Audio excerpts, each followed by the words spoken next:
नमस्कार दोस्तों। नमस्कार, प्रणाम आप सभी को मेरे यूट्यूब चैनल संस्कार कोचिंग में। दोस्तों, जीवाणु से संबंधित वीडियो का ये दूसरा भाग है। पहले भागों ने हम लोग जीवाणु का बेसिक्स देखा और यहाँ तक छोड़ा था कि जीवाणु हानिकारक एवं लाभदायक दोनों होते हैं। तो इस वीडियो में हम लोग हानिकारक जीवाणु से जो रोग होता है उसके बारे में पढ़ेंगे। दोस्तों, जीवाणु से मानव में भी रोग होता है, पौधे में भी रोग होते हैं, जंतुओं में भी रोग होते हैं। और ये सच कहा गया है कि कभी भी व्यक्ति को दो चीज़ों पे घमंड नहीं करनी चाहिए। पहली बात दौलत और दूसरी अपने जिस्म यानी शरीर पे, क्योंकि शरीर को बर्बाद करने के लिए रोग को आते देर नहीं लगती और दौलत बर्बाद करने के लिए गरीबी आते देर नहीं लगती। तो सबसे पहले देखते हैं कि मानवों में जीवाणु से कौन कौन से रोग होते हैं। तो इसके लिए एक शानदार ट्रिक लाया हूँ। बहुत आसान ट्रिक है। ट्रिक के माध्यम से आप लोग को सभी चीज़ें आसानी से क्लियर हो जाएंगी। आप लोग को शायद सब चीज़ समझ में भी आएगा। बड़ा मज़ा आएगा भाई लोग, बहुत मज़ा आएगा। तो देखते हैं ट्रिक क्या है। ट्रिक है जीएसटी पंडित का टीका न्यू है। जीएसटी भी न्यू है। पंडित जी रोज़ पूजा करते हैं तो नए नए टीका लगाते हैं नई तरह से। तो जीवाणु से होने वाले रोग के लिए क्या है ट्रिक? जीएसटी पंडित का टीका न्यू है। अभी कुछ दिन पहले ही हमारे देश में जीएसटी जो कि टैक्स है वो लागू हुआ। तो चलते हैं, देखते हैं, बात करते हैं कि जो जीएसटी है उसका पूरा नाम क्या हो जाता है, ये भी देख लेते हैं। तो गुड्स एंड सर्विसेज टैक्स। क्या है? Goods and services tax. तो चलते हैं क्या शो करता है। जीएसटी पंडित का टीका न्यू है। जीवाणु से होने वाले रोग के लिए क्या ट्रिक हो गया? जीएसटी पंडित का टीका न्यू है। तो हम लोग बात करते हैं यहाँ पे जीएसटी में। जी का अर्थ क्या होता है? गोनोरिया। जी से क्या होता है? गोनोरिया। गोनोरिया शरीर के किस अंग को प्रभावित करता है? मूत्र मार्ग को। गोनोरिया किस अंग को प्रभावित करता है? मूत्र मार्ग को। खासकर कि महिलाओं में होने वाला भी रोग है जिसके कारण महिला बांझेपन का भी शिकार हो जाती है। तो जी से कौन सा रोग? गोनोरिया। गोनोरिया किस अंग को प्रभावित करता है? मूत्र मार्ग को। आगे आते हैं एस। एस से सिफिलिस। सिफिलिस किस में होता है? सिफिलिस जो होता है वो किस अंग को प्रभावित करता है? तो सीसन को। दोस्तों, एग्जाम्स में भी पूछ दिया जाता है कि कौन बीमारी किस अंग को प्रभावित करता है। तो सिफिलिस किस अंग को प्रभावित करता है? सीसन। और सीसन जो है वो जनन अंग है, जनन अंग में आता है, वो पुरुषों में होता है। इस प्रकार सिफिलिस जो होता है वो सीसन में होने वाला रोग है। सिफिलिस के कारण मूत्र मार्ग क्या होता है कि मूत्र मार्ग में जब मूत्र त्याग करता है पुरुष तो उसमें जलन होती है। चलिए, तो जी से गोनोरिया मूत्र मार्ग को प्रभावित करता है, एस से सिफिलिस सीसन को प्रभावित करता है। फिर आते हैं टी। क्या है? टी। तो टी से होता है टाइफाइड। टाइफाइड किसको प्रभावित करता है? आंत को। टाइफाइड किसको प्रभावित करता है? आंत को प्रभावित करता है। टाइफाइड का एक दूसरा नाम है मोती झरा भी। टाइफाइड को और किस नाम से जाना जाता है? मोती झरा। कहीं कहीं एग्जाम्स में आपको टाइफाइड न लिख करके मोती झरा भी लिख दे तो आप लोग को समझ लेना होगा। ये जो टाइफाइड होता है वो साल्मोनेला टाइफी नामक जीवाणु के कारण होता है। ये भी पूछ दिया जाता है कि टाइफाइड किस जीवाणु के कारण होता है? तो साल्मोनेला टाइफी। कभी ये भी पूछा जाता है कि टाइफाइड से व्यक्ति संक्रमित हो जाता है तो उसको जांच के लिए कौन सा जांच किया जाता है? उस जांच का नाम क्या है टाइफाइड का? तो उसको बिडाल टेस्ट बोला जाता है। कौन सा टेस्ट बोला जाता है? बिडाल टेस्ट। क्वेश्चन ऐसे ही पूछा जाता है कि बिडाल टेस्ट किस बीमारी की पहचान के लिए की जाती है? तो किस बीमारी के लिए? टाइफाइड के लिए। तो चलिए अब आते हैं आगे है जीएसटी। यहाँ तक क्लियर हुआ। आगे है पंडित। ये पा से प्लेग होता है। कौन सा बीमारी? प्लेग। प्लेग को काली मौत के नाम से भी जाना जाता है। अगर पूछा जाए कि काली मौत के नाम से किस बीमारी को जाना जाता है तो वो किसको? प्लेग को। अब प्लेग जो होता है कि शरीर के किस अंग को प्रभावित करता है? तो फेफड़ा। प्लेग किसको प्रभावित करता है? फेफड़ा को। चलो आगे आते हैं डी। डी से होता है डिप्थीरिया। क्या होता है? डिप्थीरिया। डिप्थीरिया किसको प्रभावित करता है? श्वास नली को। त। अब आते हैं त। पंडित में त है। त से तपेदिक, तपेदिक को हम लोग क्षय रोग भी बोलते हैं, यक्ष्मा भी बोलते हैं और काक रोग भी बोलते हैं। क्या बोलते हैं? काक रोग या टीबी भी बोलते हैं। कौन सा बीमारी बोलते हैं? टीबी। टीबी इसलिए बोला जाता है क्योंकि जो टीबी का जो बीमारी है ना, वो माइकोबैक्टीरियम ट्यूबरकुलोसिस किसके कारण होता है? माइक्रोबैक्टीरियम ट्यूबरकुलोसिस नामक जीवाणु के कारण होता है, इसलिए इसे टीबी भी बोला जाता है। तो त से क्या? तपेदिक, इसको क्षय रोग बोलो, टीबी बोलो, यक्ष्मा बोलो या फिर काक रोग बोलो, सब एक ही है। अब आते हैं का। का अर्थ होता है काली खांसी। का अर्थ क्या होता है? काली खांसी। काली खांसी को हुपिंग कफ भी बोला जाता है। काली खांसी को क्या बोला जाता है? Whooping cough. ये किस अंग को प्रभावित करता है? श्वसन तंत्र को। किसको प्रभावित करता है? श्वसन तंत्र को। आगे आते हैं टी। टी टी से होता है टिटेनस। टी से क्या होता है? टिटेनस। टिटेनस को लौकजा या जबड़ाबंदी भी कहा जाता है।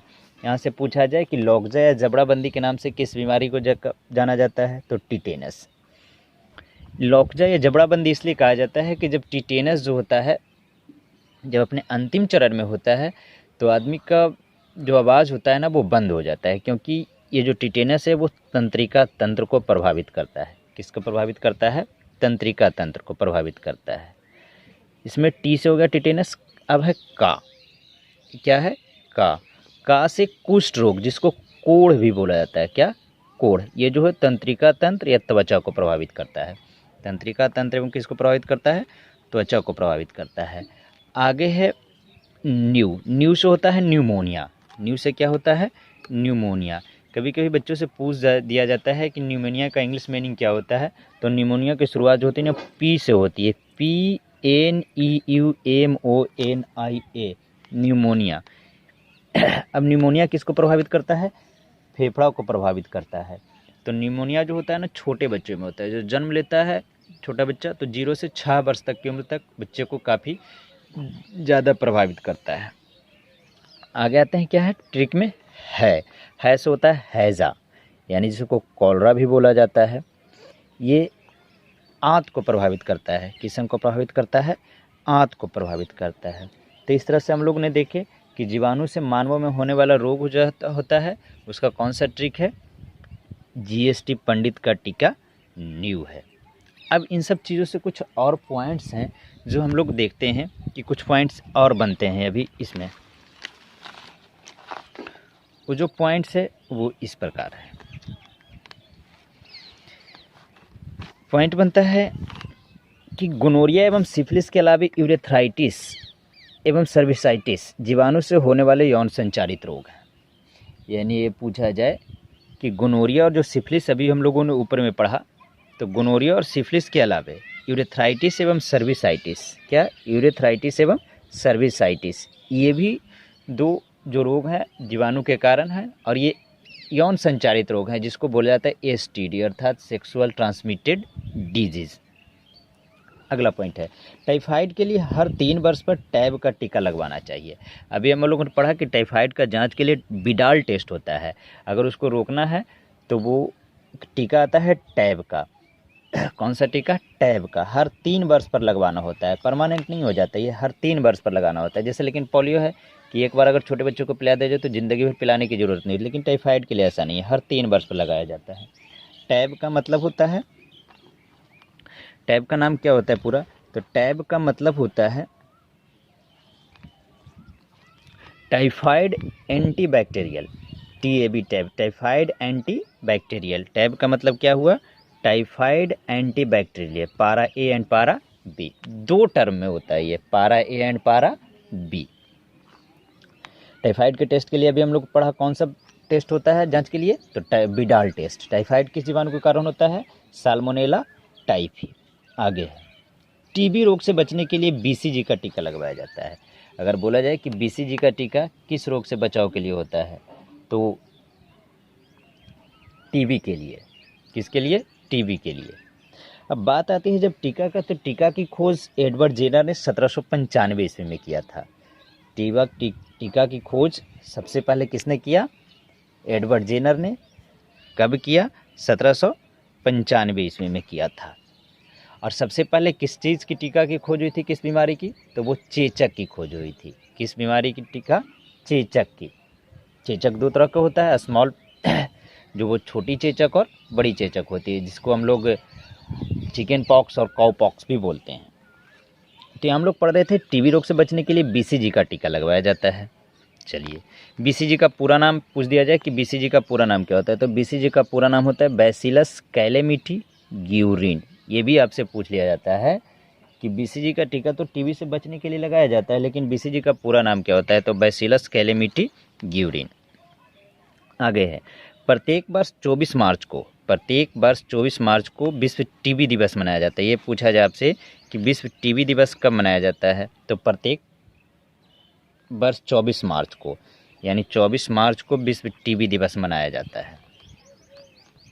आगे है कि टीबी के प्रति जागरूक होने के लिए नो टीबी, एक नो KNOW और एक नो टीबी, अर्थात टीबी को जानो टीबी नहीं होगा। No TB. अगर पूछा जाए कि नो टीबी किस रोग के प्रति जागरूक होने के लिए नारा है, तो वो टीबी के प्रति है। आगे है डिप्थीरिया, काली खांसी एवं टिटेनस से बचने के लिए डीपीटी का टीका लगाया जाता है।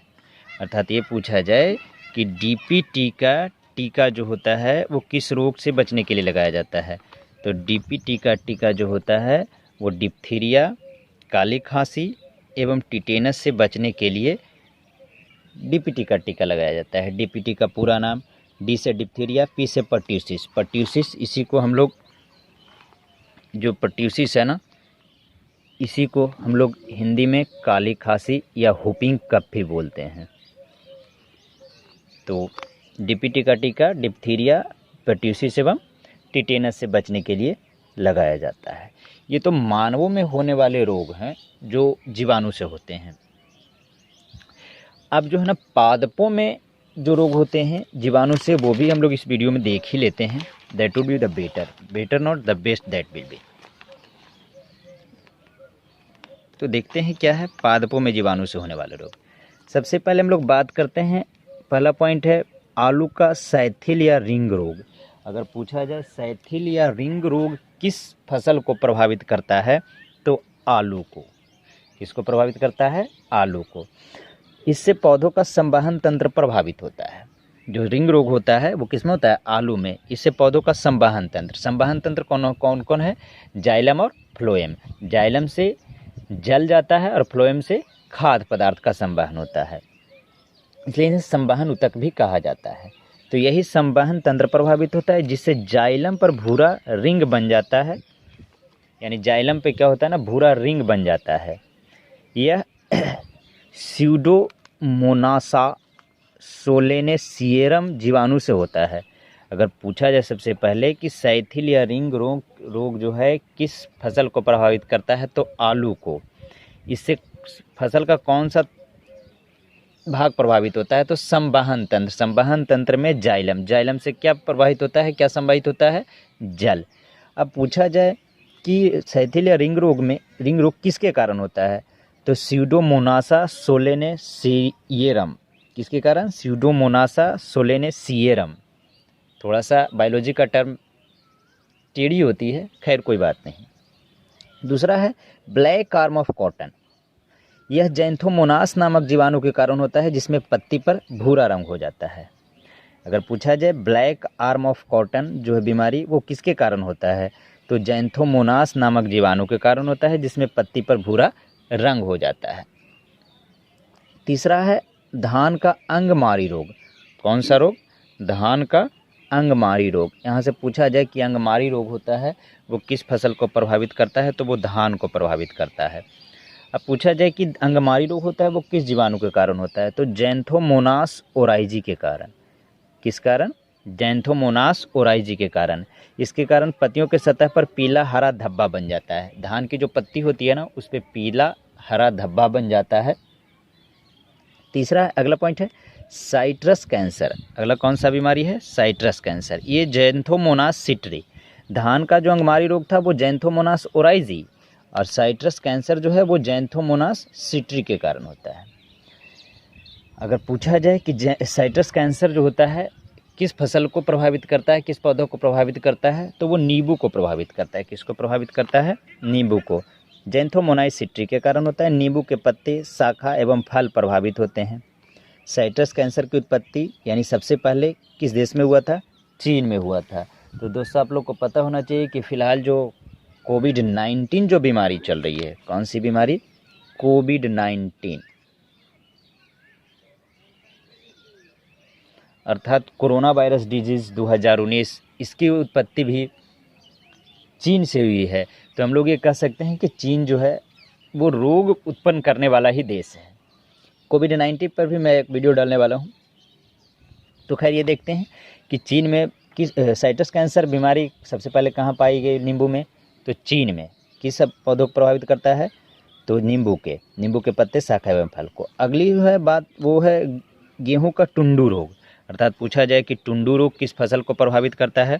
तो गेहूं को प्रभावित करता है।